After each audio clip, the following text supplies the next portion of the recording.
And a very warm welcome to this special lecture that we are organizing today on international order and rule of law in times of sustainable development goals.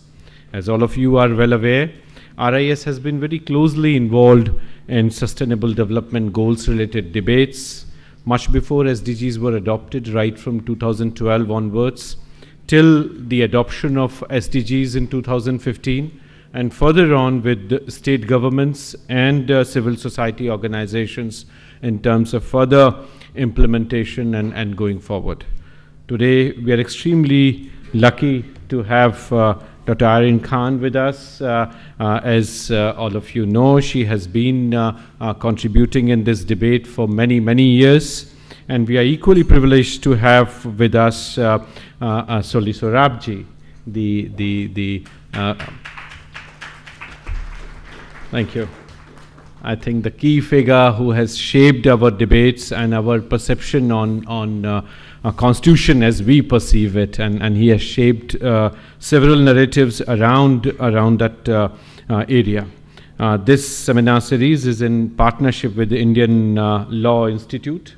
I warmly welcome Dr. Prusti, the registrar of the ILI, who is here with us on this dais. Ladies and gentlemen, a warm welcome to this series.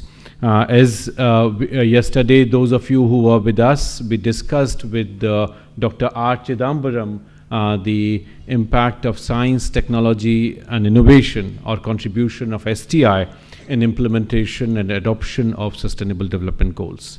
Today, when we are discussing it in context of wider imperatives of international order and rule of law, two things I wanted to mention in welcome remarks. One is in terms of how the whole regime of global trade law is coming up, and in what way it affects developing countries.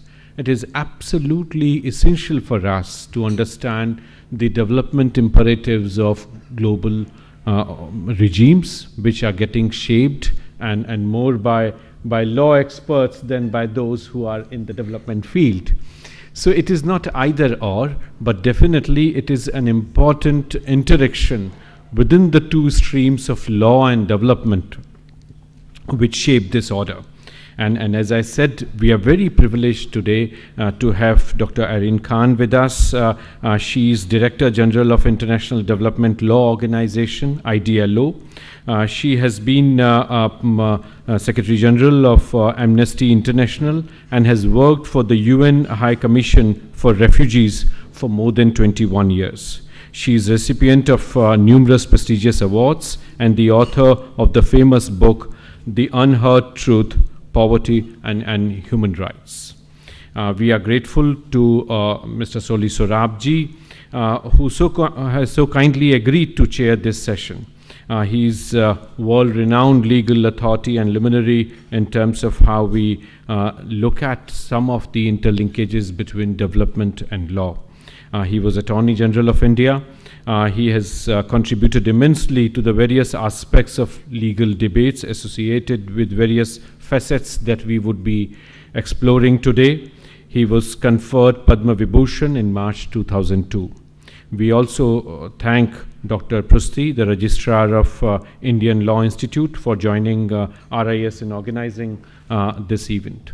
Friends, as you are all aware, a good number of international laws, particularly those related to FDI, are not favorable for the developing countries. And this is one important dimension on which we are trying to explore how the bilateral investment promotion agreements, the BPAs that are going to affect our understanding of larger global imperatives, the MAI, which was there, the multilateral agreement on investment, and the larger facet of WTO and World Intellectual Property Organization, WIPO.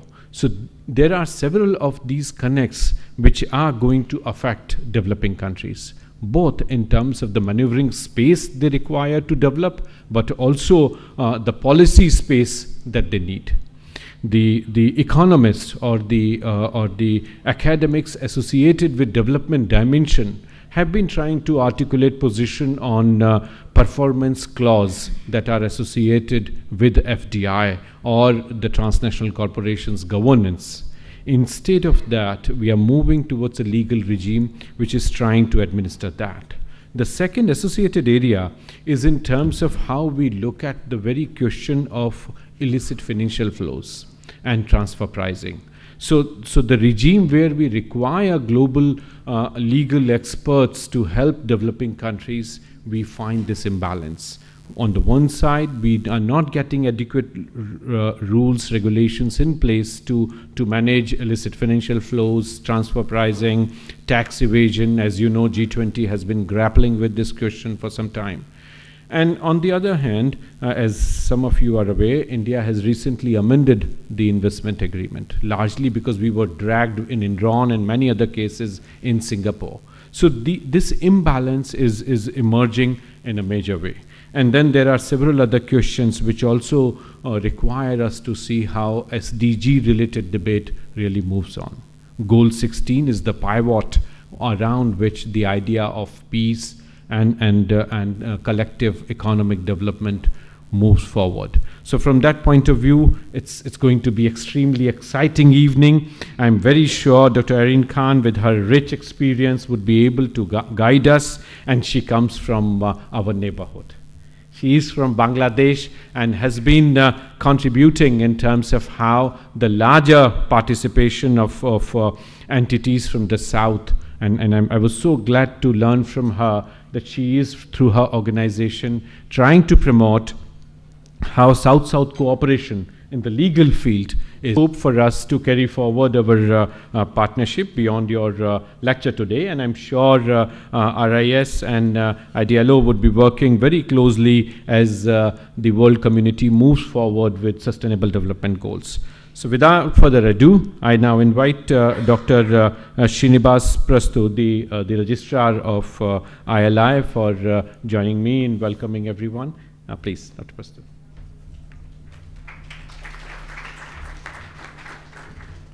Thank you, Mr. Chaturvedi. A very good evening to the respected dignitaries on the dais and delegates of the dais.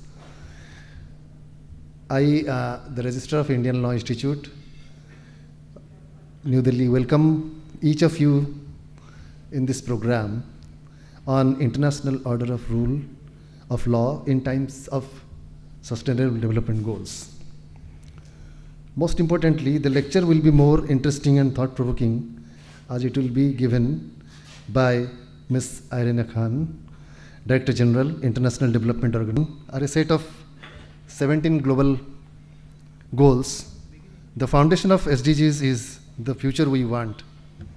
The issues involving SDGs include poverty and hunger, improving health and education, making cities more sustainable, combating climate change, affordable clean energy, life on land, reduce inequalities, and the like.